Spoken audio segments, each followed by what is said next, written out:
Today we are going to be talking about new centers of civilization. These are going to be civilizations that are going to compete with the ancient civilizations that we have already discussed.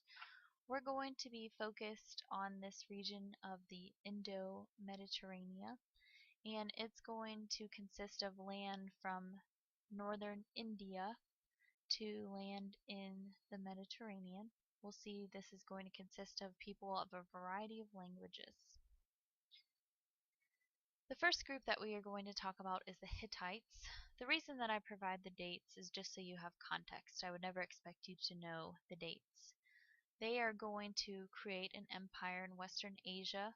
And again, like I said, they are going to be considered a threat to the ancient civilization of Egypt. They are known for using iron, being the first in the region to do that. And this was an important development in technology because they could use the iron to make plows, which meant that it was easier to tackle the soil so they could have more crops. And with more food, that meant more people could have things to eat, so growth in population. And then what we see is as less farmers are needed, people can move and create cities. What we'll see in this region is that due to all the different bodies of water, it can be very difficult to defend, and so we'll see a lot of these empires fall due to invasion. So the Hittites are going to fall because of sea peoples that are going to invade and destroy it. This is a map to show you where it's located. So first of all, this is the Mediterranean Sea. This is Italy. This is Greece. So these are the early people that settled what became Greece. And then here is the Hittite Empire. So it's going to be in modern day Turkey. The Phoenicians. They are, as you can see again, the Mediterranean Sea. They're going to be living in Palestine along the Mediterranean coast. So here's where they are. Mediterranean Sea. We can see that they're north of Israel. They were known for building ships and being international sea traders. They actually traded and established colonies and trade cities all around Africa. They had networks that connected Europe, Africa, Asia. They were known for exporting goods, importing goods, spreading technology, ideas, and they traded many things. But their greatest accomplishment is developing the 22-letter alphabet. So underline this, star this, highlight this. It's really important to know that the Phoenicians are credited with developing the 22-letter alphabet. And the reason why this is so important is because this alphabet was passed on to the Greeks, and then from the Greek alphabet that influenced the Roman alphabet, which is what we use today. A little fun fact too, if you've ever heard of the word phonetics related to structure of language, its origin is from the Phoenicians. So here is what the Phoenician alphabet looks like. You can take a moment and compare our letters to their letters and see similarities and differences. And in terms of why the Phoenicians developed the alphabet, because they were engaging in so much trade, they needed to find a way to label their exports. And so they developed this system of writing so they could label their goods.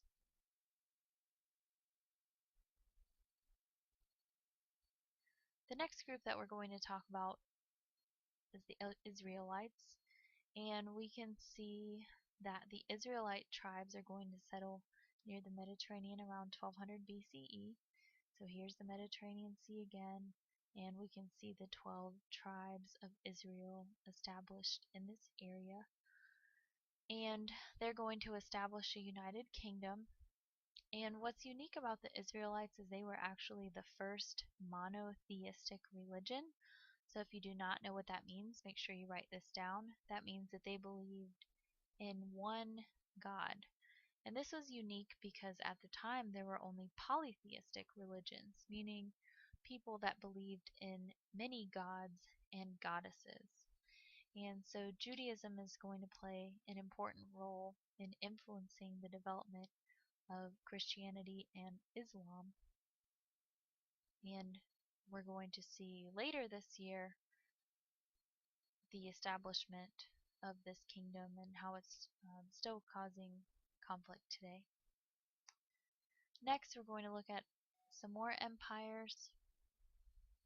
The first is the Assyrian Empire, and we can see the Assyrian Empire over in this map. And the Assyrians, what's unique about them is that they use that technology of iron to actually conquer and this large land empire. So they were pretty successful at their peak. They were known for having an organized political system that was strong and stable. They were educated and focused on educating people by establishing a library in the capital of Nineveh. They also had a system of communication that enabled them to deliver messages with the entire empire. And then, of course, they had a powerful military. Now, what we know about the Assyrians is that they were actually very cruel rulers, so known for beating and inflicting heavy fines and even killing their conquered people. And so they were actually overthrown by groups of dissatisfied people that they had overtaken. The Persian Empire, it's important to talk about them because they are actually going to have a huge influence on the Greek Empire. So the Persian Empire, Cyrus the Great is credited with creating this empire, and I'll show you in a minute on the map what it looks like. Darius is known for later adding more territory. And like I said, the Persians later competed with the Greek for territory. This is where, when we get into our unit on Greece, you'll hear names like Xerxes, you'll hear about the Battle of Thermopylae, if that rings any bells. One thing that you need to underline, circle, highlight for the Persian Empire is that they're known for actually establishing their own religion known as Zoroastrianism, which is the chief religion of the Persian Empire. Now, if we look at maps of religion in the Middle East today, there are still very small pockets of people that practice this. But their focus is on how there's a constant battle between good and evil. They're going to focus on the importance of making moral decisions. And then they also believe in an afterlife. And the fact that they believe in an afterlife makes it a religion instead of a philosophy. So here's a map of the Persian Empire. So we can see that the dark green is the area that was established by Cyrus, and then the lighter green is the area that was conquered by Darius. So as I mentioned, he expanded the empire. And they are actually going to fall because they are conquered by the Greek leader Alexander the Great. So this is just the beginning of our discussion this year on the rise and fall of empires.